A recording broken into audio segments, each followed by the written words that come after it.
Dito na rin ang ating mga kapulisan, of course, yung ating mga kaibigan na vloggers.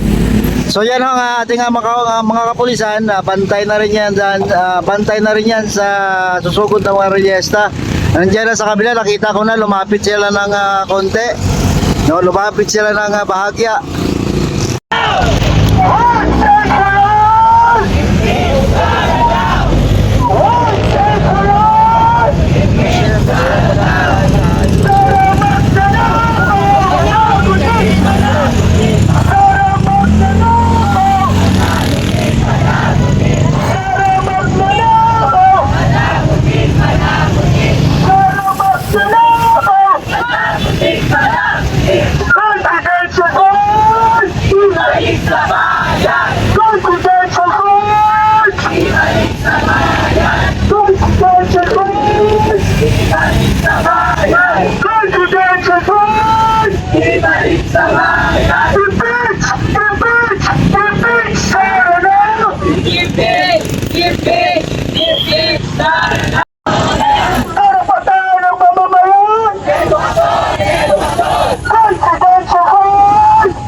Si Congressman Percy. Ito ay ang tanong ko din, gaano karaan na magdadalag natin pananakot, kung pagbabanta, ito nakaraang weekend. Talaga naman ang hindi. Meron pang mananakot ng meron pang nananakot na daw ay tatalaman, na daw ay binigyan ng certificate of candidacy. Inaasahan natin na dahil nananakot sila, hindi na yung paninindig nila. Nakitaan talaga, maniwala sa ebidensya, then mahin ang takot at pananakot, madalhin yung article. Message na lang po.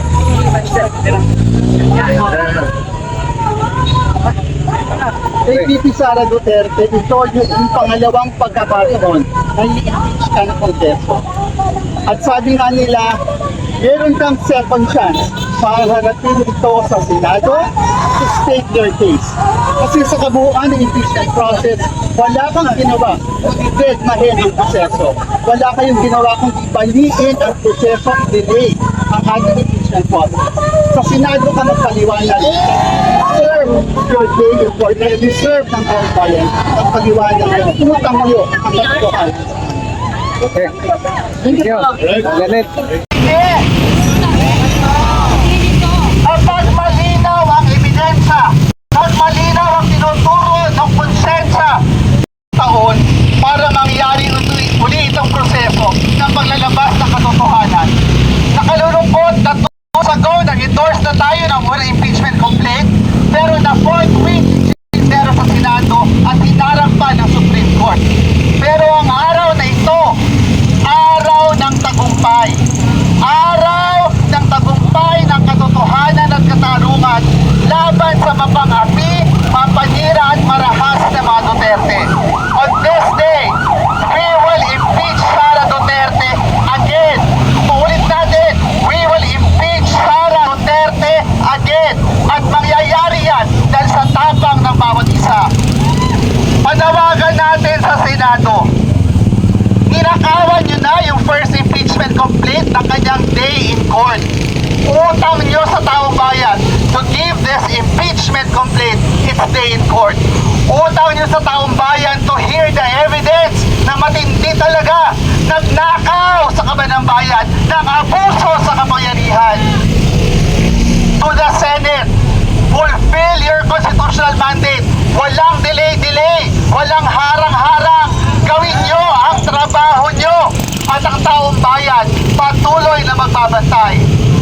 Today, as we impeach Sara Duterte again, we're sending a strong signal to all government officials. Ang mga tiwali at abusado, pananagutin ang taong bayan. Mabuhay kayo mga kasama. Si Percy sa Congressman Percy Saudianya. Kaya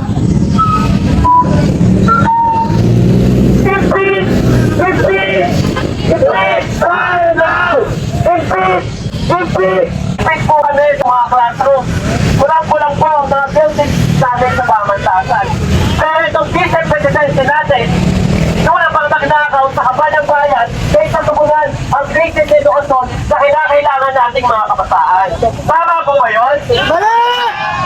Kaya po, kahit po nating impik si Sara, dahil mayroon po tayong bias sa kanyang party.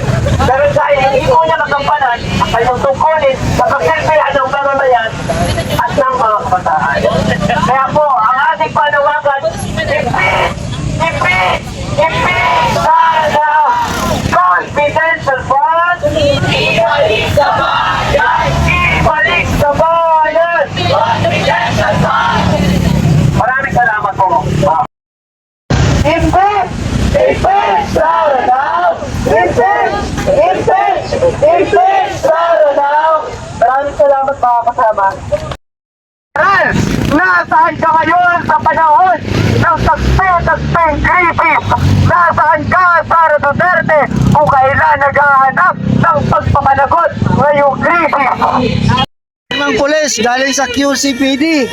Oh, dahil nga yung mga ralyesta nagsabay-sabay na dito. Buti isa lang ang panawagan nito, hindi naman magkarambulan ito. Isa lang ang panawagan. Sabi guys, kitang-kita oh. Dito tayo sa harapan ng House of Representatives sa Congress guys. Oh, grabe ang tao ngayon. Grabe nga ralyesta dito, nagsabay-sabay na. Oh.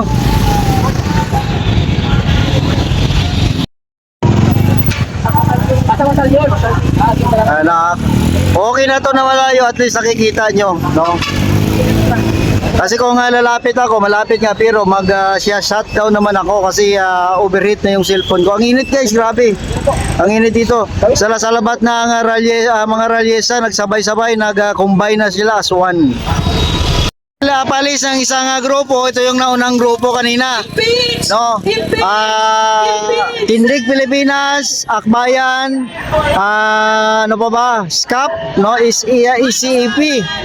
Yan na. Po kayo ng lahat ng sektor. Yun, nabawasan, kalahati, no? Kalahati ang nabawas. Dahil ngayong araw, muling titinggin ang impeachment kay Sara Duterte. O, nagsalita na, nagamit na nila yung speaker kasi umalis na yung isang grupo kasi kanina kung gamitin nila ang kabilang grupo megapon lang ang gamit, so masapawan, no? Ngayon ang huling grupo na dumating may speaker yan o sa may pick up, so yan ang gagamitin nila ngayon.